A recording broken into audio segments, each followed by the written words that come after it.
Alright, so it's about 5:30 on the dot? Polemos says, making a darting glance at his watch as we climb another flight of marble staircase. The chorus of voices echoing across the rotunda, making it a bit hard to hear him. So, we'll conduct this counseling session quickly so we can get you back for practice. What's with that shrug? Try to keep your enthusiasm contained there, Coronis. You knew the duties It's fine. I'm going to shadow you as long as it takes. Trust me. I just don't want you to rush the process on my behalf. Hazel can delay the team session if I'm a bit late. Polemos turns around suddenly, his face staring down at me through the shadow cast by his hood as he reaches the top step. Arms folded, stone-faced with his signature bitter smile. Here comes another lecture. Hey now, don't forget. First and foremost, you're a member of H5. Your duties there are just as important, if not more so. We need you ladies performing at your best. You represent all of us. Understood. Let's continue. I make my way up and brush past him, making my way forward. It wasn't too rough, just enough to hint at my discontent. I can feel his dumbfounded gaze at my back before he paces to keep up with me. Don't want us to rush, huh? You seem in such a hurry now, though. I'm ignoring him.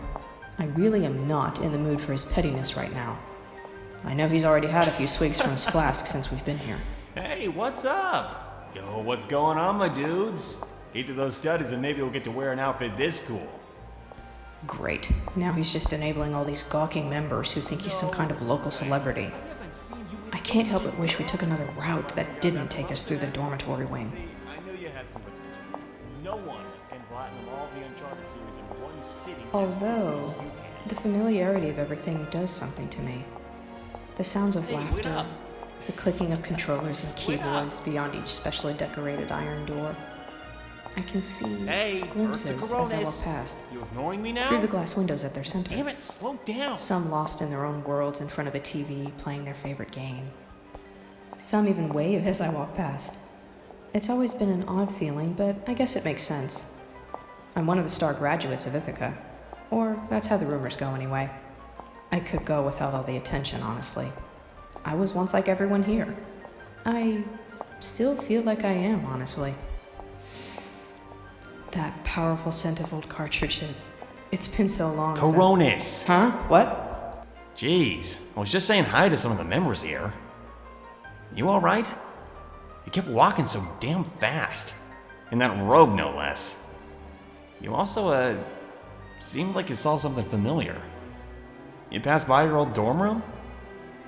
I lost myself for a moment there. Polemos has got the goofiest grin on his face, and such a mischievous twinkle in his eye. I must have appeared really out of it for a sec. He makes a step toward me. Then another, and yet again. I can feel this fluttering in my chest. It's kind of uncomfortable how close he's getting. Well? You just gonna stare and not answer? At least move out of the way of the door. Or are you having second thoughts? The door? Yeah. The door. This is it. 28C. You really do remember this place like the back of your hand, huh? Huh. I guess he's right. I made my way over without even thinking. I take a step back as Polemos reaches past the numerous golden eye markings on the door to the ivory handle, giving me a sideways glance. Remember, confidence and approachability. Shoulders back, chin up, maintain eye contact at all times. Ted, please. The ruckus behind the door fully snaps me back into reality. This will be my first council shadowing, and it's high profile. Why don't you have a seat? His shoulders tensing, Polemos seems fixated on the sounds beyond, staring blankly at the handle. I think I can make out the faint pulsing of a vein on his forehead, and another bulging along the length of his now balled up right fist. It was a rare disposition to see him in. Of course I'm not thinking clearly. How can I? Tell me. Something's in my damn head. I'm Don't you get it? ready. Sounds like we better get started. I understand. You good? Believe Like a switch, Polemos eases his posture, giving me a nod of confirmation before opening the door. There's no need to make rash threats. After a deep breath, I enter, as Polemos holds the door open for me. These aren't just The man's threats, voice we heard Alan. belonged to I Ted, swear I'm gonna... wild-eyed and trickling a sweat that stained the chest area of his blue-plaid shirt. The altercation had shifted into an uncomfortable silence, as Polemos closed the door behind us. Good afternoon, fellow kin on the path to elimination. Ellen, Ted, a pleasure to meet you both. I'm Coronis, accompanied by the shepherd Polemos. Ellen, who is seated in a maroon armchair across from the ash-colored couch that Ted sat at the edge of, shifted to face us. Ah, good afternoon. We're grateful that you could make it. Likewise. Polemos makes a slow shuffle to the left-hand corner of the room, across from Ted, who keeps shifting around on the couch and going into spurts of tapping his feet against the carpet. I'm getting secondhand stress just watching this guy's movements. You see that, Ted? It's not just an organization. We're all family. Mr. Bennett sent them personally to talk to you because he was worried. They're from Crete, you know? I don't care where the hell they're from. It doesn't make a difference to me now. Hey now, there's no need to be anxious, Ted. We're just here to talk. We want to know what's going on. I hear you've been under some immense stress lately? Alright, now's the chance to exercise what I've learned. I've got to appear welcoming to him. Getting on his level helps as well, emotionally and physically as well, which is why I take a seat a few inches beside him on the couch. His entire face is cupped inside of his hands as he's hunched forward. We're aware that you've had your awakening a few weeks back. It's a complex experience, I know. It's a little different for everyone, but the vision is always very vague, sometimes terrifying even. I don't know what the hell you guys did to me, but I didn't ask for it.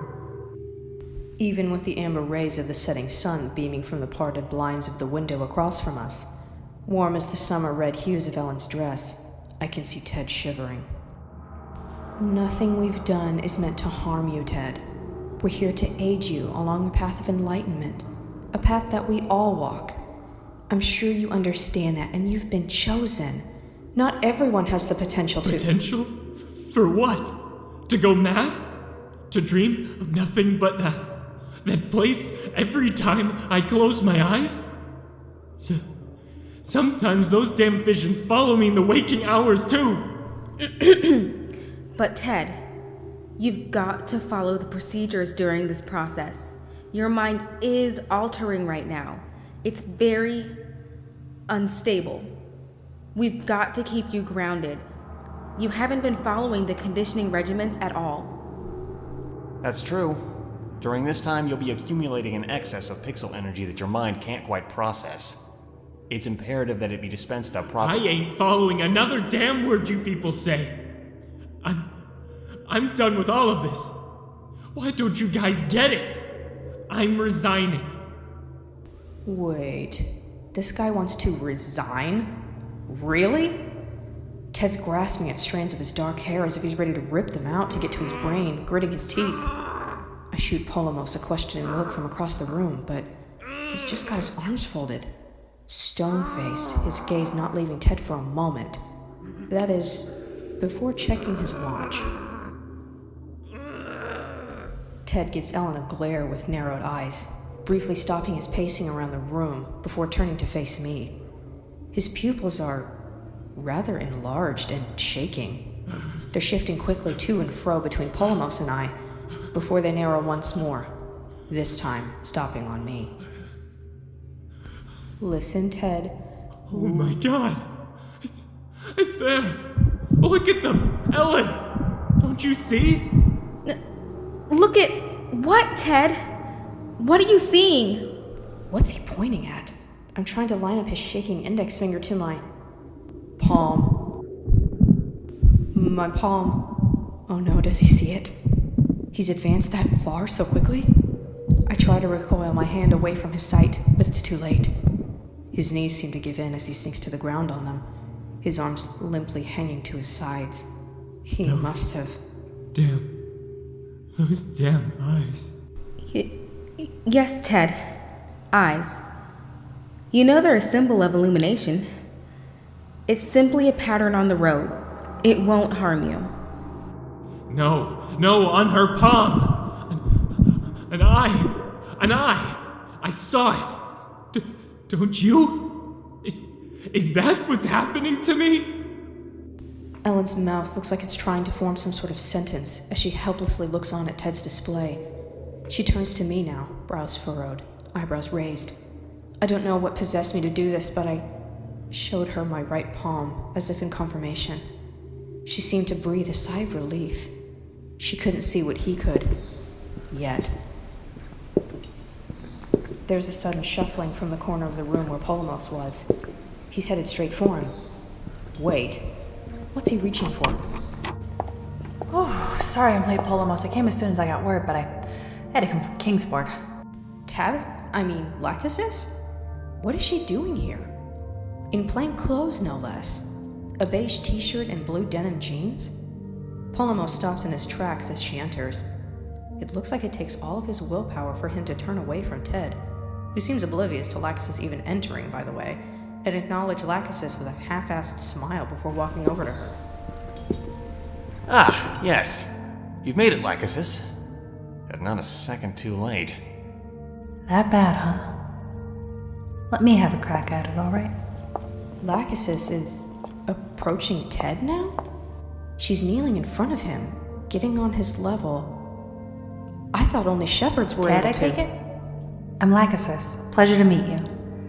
You might be more familiar with me as one of the faces of those boring training videos they probably got you watching here. Tabitha? Tabitha Holly? The very same. Ted, talk to me. Coronis and Polemos have awakened long before me, so their memories of the dreaming have long since faded. Mine, however, are still fresh in my mind. They are? Ted makes a half-hearted effort to raise his head just enough for his eyes to meet those of Lachesis through his long bangs. Speaking of which, I just noticed that large purple choker she's wearing. It's covering a good 3/4 of her neck, actually. Not a day goes by where I don't think about the things I saw, the sensations I felt. Stuff that I'm only now beginning to wrap my head around. The shapes. The dark blobs that seem like phantoms. The twisting and spiraling. So many cries. Or were they howls? All around me. Yet at the same time. Nowhere. Like nothing I've ever heard before. Ted's head is raising more and more as they continue this banter. Is he coming around finally? I hear Ellen breathe a sigh of relief, goodness. and even Polemos seems to have softened his scowl. The hunger. Will subside if you allow us to help you, Ted. We care about you, we're family. This path is not an easy one, but nothing is gained without some hardship. I guarantee you, if you start sticking to your regimens, you'll feel a lot better. More importantly, you can start receiving those answers you seek. That's it, Lachesis. Now seal the deal. Lachesis extends a hand to Ted after standing up. He looks at her, wide and red-eyed. He slowly lifts his right arm, looking to meet her invitation.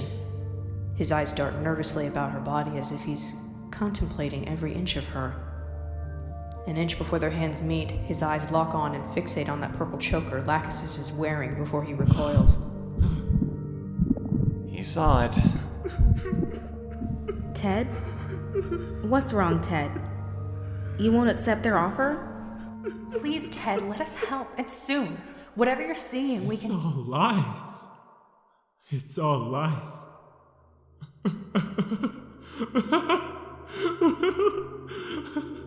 I won't be fooled. You hear me? I'm getting out of here. I want nothing to do with this. No way I'm getting turned into one of those damn creatures. Just, please, at least give us one more... I'm leaving now. I'm calling the cops. You hear me? The cops. For a moment, there was nothing else said. Looks of confusion, pity, and worry were exchanged between Polemos, Lachesis, Ellen, and myself. The room had darkened as rain clouds had smothered the last rays of light from the sun. But what now? These issues are usually resolved so easily.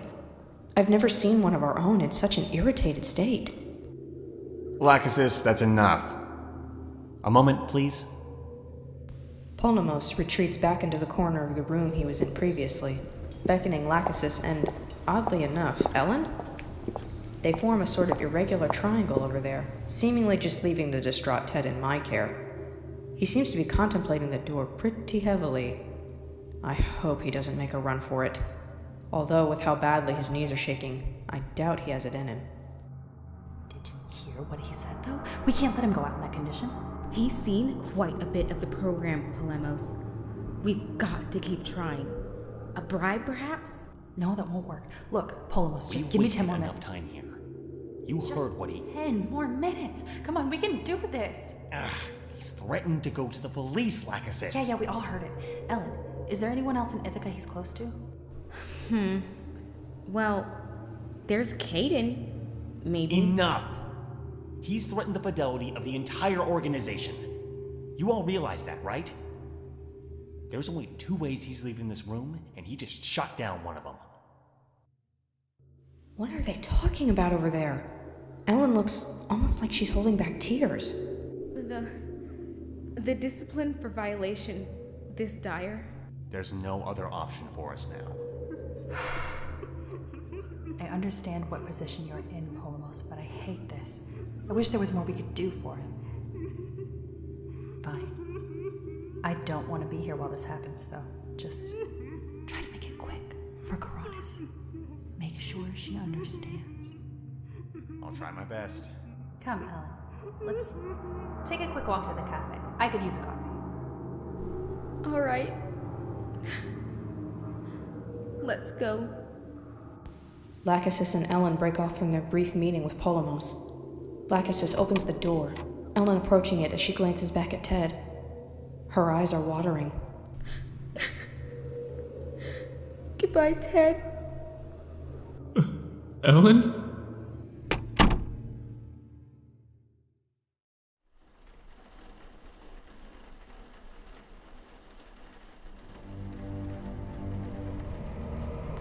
She's gone, and so is Lachesis. The rain's pattering against the window, and so is my heart against my chest. The way Polemos is looking at Ted as he once more makes his way across to him does nothing to quell this. The way his quiet steps shifted into one swift motion that put him behind Ted, his robe shifting with him like the dark tendrils of a beastly shadow. "Hold him down," was all that he uttered, and so I did. There was a brief struggle, but it was clear that Ted didn't have much strength left in his shambled state. Some sort of syringe was brandished. The green liquid inside drained into Ted's neck, and as it did, so too did the color from his face. He let out a horrid mixture of a gasp for air and gurgling on some fluid, as his eyes slowly receded into the back of his head.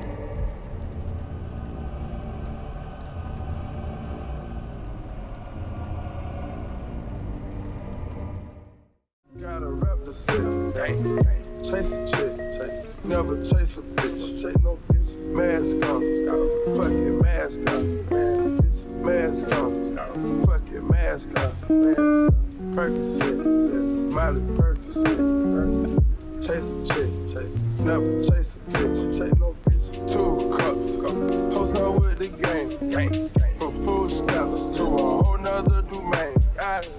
Out the bottom, I'm a living proof, so ain't compromising. $500,000 on the coupe, drug houses, looking like Peru. Graduated, I was overdue.